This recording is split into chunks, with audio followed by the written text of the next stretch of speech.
Bread দিয়ে তৈরি দারুণ স্বাদের একটা মিষ্টি রেসিপি নিয়ে আজকে আমি আপনাদের সামনে হাজির হয়েছি। বানানো যখন সহজ, খেতেও দারুণ, আর চটজলদি তৈরি হয়ে যায় এই মিষ্টি রেসিপিটা। আর ব্রেডে তৈরি এই মিষ্টি রেসিপিটা তৈরি করার জন্য আমি প্রথমে একটা পুর তৈরি করব। তার জন্য ফ্রাই প্যানের মধ্যে প্রথমে দিয়ে দিলাম 1 চা চামচ ঘি। এবারে ঘিটাকে প্রথমে একটু গলিয়ে নিচ্ছি।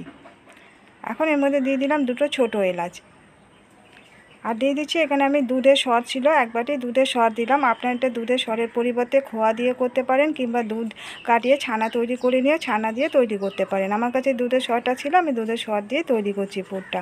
আর এখানে ছোটো এলাচের পরিবর্তে এলাচের গুঁড়ো দিতে পারেন। আমি এলাচের 2টো ছোটো এলাচ দিয়ে দিলাম। এই এলাচ দুটোকে পরে পুরটা তৈরি হয়ে গেলে নামিয়ে তুলে নেব। আর দিয়ে দিলাম এখানে চিনি 4 চামচে 4 চামচ। এখন খানিকক্ষণ এটাকে জাল করে নেব। আর দিয়ে দিচ্ছি মিল্ক পাউডার 4 চামচে 6 চামচ মিল্ক পাউডার আছে।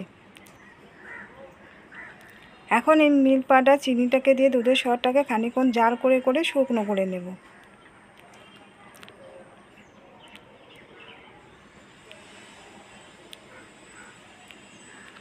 আর এখানে আমি কিছু কাজু বাদাম আর কিশমিশ ছোট ছোট টুকরো করে কেটে রেখেছিলাম। এই কাজু বাদাম আর কিশমিশগুলোকে দিয়ে দিচ্ছি। কাজু বাদাম কিশমিশটাকে দিয়ে এই পুরটার সঙ্গে আবারও ভালো করে মিশিয়ে দিচ্ছি। দিয়ে এখন খানিকক্ষণ আবার নাড়াচাড়া করে এটাকে মিশিয়ে দেব।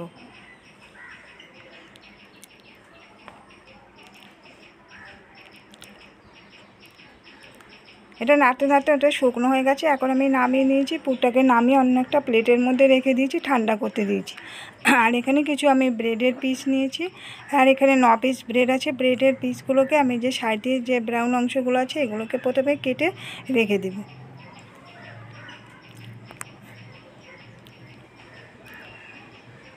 এরকমভাবে প্রথমে সবগুলো ব্রেড আগে কেটে দিচ্ছি। আমি এখানে ছোট যে ব্রেড আছে 1/2 পাউন্ড রুটি নিয়েছি। আপনারা চাইলে বড় 1 পাউন্ড রুটি দিয়ে করতে পারেন, সেক্ষেত্রে ব্রেডের পিসগুলো একটু বড় হয়, মিষ্টিগুলো একটু বড় বড় হবে। এখন আমি সবগুলো তৈরি করে নিয়েছি। আর এখানে একটা বাটির মধ্যে 4 চামচের 1 চামচ ময়দা নিয়েছি। আর একটু জল দিয়ে এটাকে ময়দাটাকে গুলিয়ে নিচ্ছি।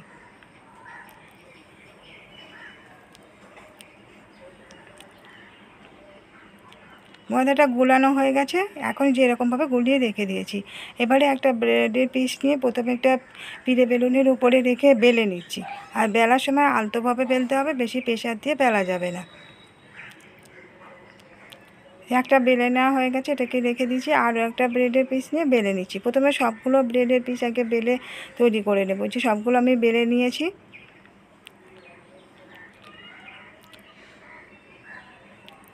এবারে একটা ব্রেডের পিস আমি একটা থালার উপরে নিয়ে নিয়েছি। এর মধ্যে যে পুরটা আমি রেখেছিলাম তৈরি করে, সেই পুর একটা কোণার সাইড থেকে কিছুটা প্রথমে দিয়ে দিচ্ছি।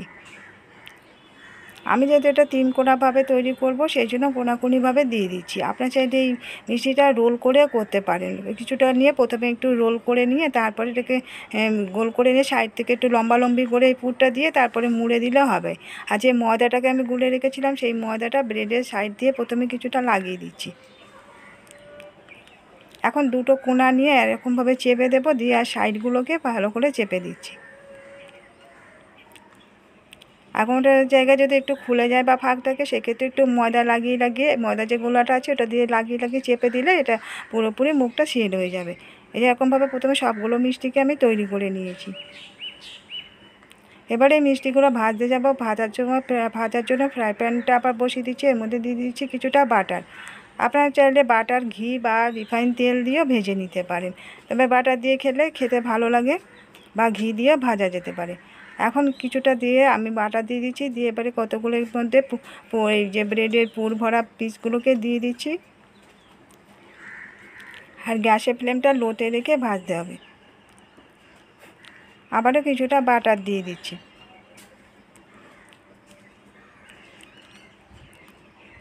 এবারে একটা সাইড একটু গোল্ডেন কালার করে ভাজা হয়ে গেলে উল্টিয়ে দেব। যেগুলো ভাজা হয়ে গেছে উল্টিয়ে দিচ্ছি। আর ভাজতে খুব বেশি সময় লাগে না, খুব তাড়াতাড়ি ভাজা হয়ে যায়। আর এইরকম মিষ্টি বানিয়ে এটাকে আবার রিফাইন তেলে ডুবো তেলেও ভেজে নিতে পারেন, কিন্তু বাটার দিয়ে খেলে এটা খেয়ে বেশি তেল ঢুকে না, খেতে খুবই ভালো লাগে। এবারে অপোজিটটা ভাজার জন্য অল্প একটু করে ঘি দিয়ে দিচ্ছি। এই ঘি না সরি, এখানে বাটার দিয়ে ভাজছি। বাটারটা দিয়ে আবারও এই অপোজিটটা একটু লালচে রঙ করে ভেজে নেব।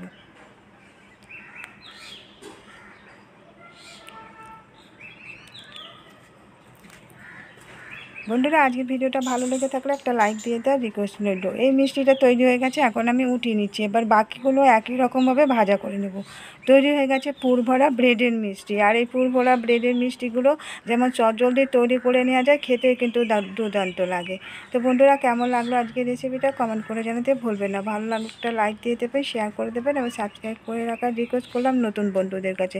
পাশে থাকা বেল বটনটিকে অন করে রাখবেন, যখনই নতুন ভিডিও আপলোড করব নোটিফিকেশানে আপনাদের কাছে পৌঁছে যাবে।